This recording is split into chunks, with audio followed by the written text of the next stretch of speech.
자, 등차 수열 설명해 드릴게요. 등차 한자로 되어 있는데 같을 등자 차이 차자입니다. 그래서 수열인데 일정한 차이가 나 있다라는 거죠. 이게 무슨 말인가? 첫 번째 항부터 일정한 수를 계속 더한다면 만약에 1, 3, 5, 7, 9 1에서부터 2씩 일정하게 더하면 이 수열 있는 숫자들 사이에 수의 차이가 일정하겠죠. 그래서 등차 수열, 일정한 수를 계속 더해서 만든 녀석이 항과 항 사이에 있는 수들의 차이가 일정하기 때문에 또는 우리가 자주 보면 간격이 일정한 느낌이겠죠. 두 칸 가면 3 있고 두 칸 가면 5 있으니까. 그래서 일정한 수를 더해서 만든 수열, 차이가 일정한 수열을 우리가 등차 수열이라 할 겁니다. 이때 이 일정한 차이를 우리가 공차라고 부를 겁니다. 그리고 알파벳으로는 D라고 보통 많이 씁니다. 자, 이 공차. 자, 그러면 예를 들어서 등차 수열을 한번 이해해 보도록 할게요. 자, 여기 1, 3, 5, 7, 점점점 이런 수열을 하나 준비했고요. 얘가 첫 번째 항인데 첫 번째 항에서 다음 항, 두 번째 항으로 넘어갈 때 내가 뭐 하죠? 더하기 2를 하죠. 이게 뭐가 되는 거다? 공차. 바로 D가 되는 거고 지금 D가 지금 플러스 2인 상황입니다. 그 다음 갈 때도 더하기 2 하니까 A 세 번째 항 나오죠. 또 더하기 했더니 또 네 번째 항이 나오죠. 그래서 다음 항으로 넘어갈 때마다 내가 2씩 더하고 있는 거 보이죠? 일정하게 우리가 더하는 걸 공차라고 생각하면 되겠습니다. 또 하나 더 예를 들어 볼게요. 자, 요 BN이란 수열은 초항 5부터 시작해서 5에서 빼기 3 하고 있죠. 그럼 얘는 공차가 얼마다? 마이너스 3이다. 그래서 얘 공차 D는 마이너스 3이다. 라는 걸 확인할 수 있겠죠. 그 다음으로 갈 때마다 마이너스 3 하고 있죠. 다음 항으로 갈 때마다 마이너스 3을 하고 있고 그것이 일정한 차이가 일정한 것이다. 그래서 우리가 등차 수열이라 부를 거라는 거죠. 그러니까 공차라는 건 여러분 착각할 수 있는데 항상 늘어나는 것만 공차가 아니고요. 이렇게 마이너스 숫자가 줄어들 때도 우리가 공차라고 얘기할 수 있겠습니다. 그러면 여기 밑에 있는 수열 7777 같은 경우에는 첫 번째 항으로 다음 번째 항으로 넘어갈 때 지금 뭐 하죠? 아무것도 더하지 않죠. 하지만 우리가 0을 더했다라고 생각하면 이 친구는 공차가 0인 등차 수열이라고 얘기할 수도 있겠습니다. 자, 그래서 지금 이 친구를 쭉 보았더니 공차가 양수일 수도 있고 음수일 수도 있고 0일 수도 있겠구나. 그리고 우리가 결국 뭘 찾는 거다? 수열은 규칙성을 찾는 거기 때문에 여기서 우리가 알게 된 1차적 규칙은 이겁니다.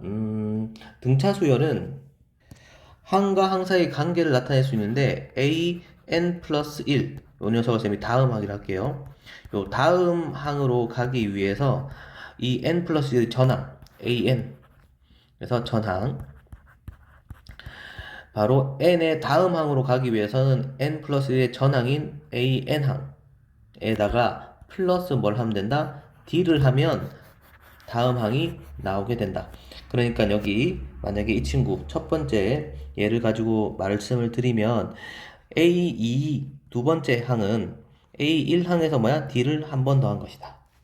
이렇게 우리가 표현할 수 있다라는 거죠. 여기서 보면 B의 네 번째 항을 가기 위해서는 B의 세 번째 항에다가 뭐야? 공차를 한 번 더 더한 것이다 라고 우리가 표현할 수 있겠죠. 자, 그래서 항과 항 사이의 관계를 내가 어떻게 이렇게 표현할 수 있고 조금 센스 있는 친구는 여기서 이것도 얻을 수 있을 거예요. 쌤, 그러면 내가 다음 항에다가 전 항을 빼게 된다면 그것이 둘의 뭐야? 차이인 뭐가 만들어지죠? 공차가 만들어지는 것도 확인할 수 있겠죠. 그래서 그럼 쌤 그럼 만약에 지금 여기 있는 예에서 내가 A의 네 번째 항하고 A의 세 번째 항을 뺀다면 그러면 7 빼기 5를 한다면 당연히 어떻게 2가 나오는데 얘가 뭐야? 공차이네요 라고도 우리가 생각해 볼 수 있다라는 거죠. 자, 등차 수열의 수열이니까 규칙성을 확인하기 위해서 같이 지금 규칙성을 한번 쭉 확인해 봤는데 첫 번째 항에서 일정하게 더해주는 녀석을 공차 D라고 부를 거고요. 그리고 공차는 양수일 수도 있고 음수일 수도 있고 영일 수도 있다는 거. 그리고 이 등차 수열의 항과 항 사이 관계를 보니까 다음 항이 되기 위해서는 전 번째 항에다가 공차를 더하면 되겠구나. 그리고 다음 항에다가 전항을 빼면 항상 뭐가 나온다? 공차가 나오겠구나 까지 우리가 이해할 수 있겠습니다. 자, 이어서 이제 등차 수열의 일반항을 다룰 건데요. 등차 수열의 일반항? 자, 등차 수열의 일반항을 보니까 쌤이 이미 적어놨습니다. 그래서 아이들이 이거를 아무 생각 없이 그냥 외우고 넘어가거든요. 그렇게 하면 힘들고 실제로 등차 수열을 일반항에서 이용해서 풀기도 하지만 그렇게 외워서 풀면 수열이 너무 어려운 단원이 됩니다. 그래서 규칙성 그리고 증명해 주는 거 같이 해볼게요. 일단은 말 그대로 쌤이 한번 읽어볼게요.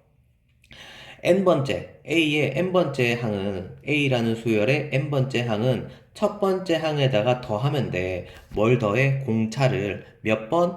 n-1번 말이야. 이게 지금 등차 수열의 일반항을 지금 쌤이 방금 말한 것을 지금 식으로 적어 놓은 겁니다. 어떻게 이렇게 되는지 한번 유도해 볼게요. 자, 첫 번째 항은 첫 번째 항에다 뭘 더해요? 아무것도 더하지 않아야겠죠. 그래서 공차를 빵번 더한다 라고 하면 되겠죠. 두 번째 항은 첫 번째 항에다가 공차를 어떻게 한 번 더한다 라고 우리가 이렇게 쓸 수 있겠고, 그 다음에 세 번째 항은 첫 번째 항에서 공차를 한 번 하면 두 번째 항, 한 번 더 더하면 세 번째 항이니까 두 번 더하면 되는 거 확인할 수 있겠죠. 이런 규칙을 가만히 봤더니 쌤 지금 보니까 공차를 더하는 횟수가 첫 번째 항에다가 공차를 더하는 횟수가 자, 한 번일 때는 하나 적게 0번이고 두 번째 항일 때는 하나 적게 한 번이고 세 번째 항일 때는 하나 적게 지금 두 번 더하네요. 그러면 n번째 항이라면 첫 번째 항에다가 한 번 적게 d를 더하면 되겠네요. 항수에서 한 번 적게 d를 더하면 되겠네요. 요렇게 우리가 쭉 수의 규칙을 나열해서 일반항을 유도해 볼 수 있겠고요. 또 하나 더 한번 해볼게요. 자, 지금 너무 당연한 걸 적어놨어요. 그게 무슨 말이냐? 두 번째 항에다가 첫 번째 항 빼면 공차가 나오지요. 세 번째 항에다가 두 번째 항 빼면 공차가 나오지요. 네 번째 항에다가 세 번째 항을 빼면 공차가 나오지요. 여기 쭉 해서 n번째 항에다가 n-1번째 바로 전의 항 n 항의 바로 전항을 빼면 역시 공차가 나오지요 라고 이렇게 우리가 쓸 수 있겠죠. 자, 이 상태에서 우리가 한번 더 해보겠습니다. 이 식을 그대로 쭉 더 해볼게요. 그러면 자, 이 친구 쭉 보니까 그러면 이렇게 더해지겠네요. 자, 더하면 요렇게 빼지고 요렇게 빼지고 쭉 규칙적으로 쭉 빼지면 요렇게 빼지지 않겠습니까? 그죠? 남아있는 건 AN이 남아있고요. 쭉 남아있는 건 마이너스 첫 번째 항, 초항이 남아있겠고 얘가 지금 몇 번 더했나 라고 보니까 1부터 여기 n-1까지 그래서 n-1번 더한 거니까요. 그래서 D가 n-1번 더해졌다 라는 거 확인할 수 있겠습니다. 자, 그래서 이렇게 우리가 일반항을 또 다시 증명할 수 있겠죠.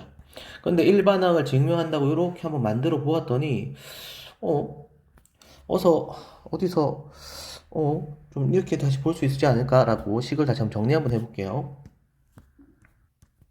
여기 n번째 항에서 내가 첫 번째 항을 뺐더니 그 간격 D의 차이는 n 빼기 1이다 라는 거죠. 그러면 이 말은 쌤, 그러면 세 번째 항에다가 내가 첫 번째 항을 빼면 3 빼기 1, 3 빼기 1 그래서 두 번의 d를 더하면 되는 거다라는 거고 내가 다섯 번째 항에다가 두 번째 항을 빼면 결국 5 빼기 2, 즉 세 번의 d를 더한 거와 같다라는 거네요. 간격이 이제 d가 3개가 차이 난다라는 거네요. 그래서 정리해보면 자, 그래서 여기 항수의 차이가 결국 공차의 크기다.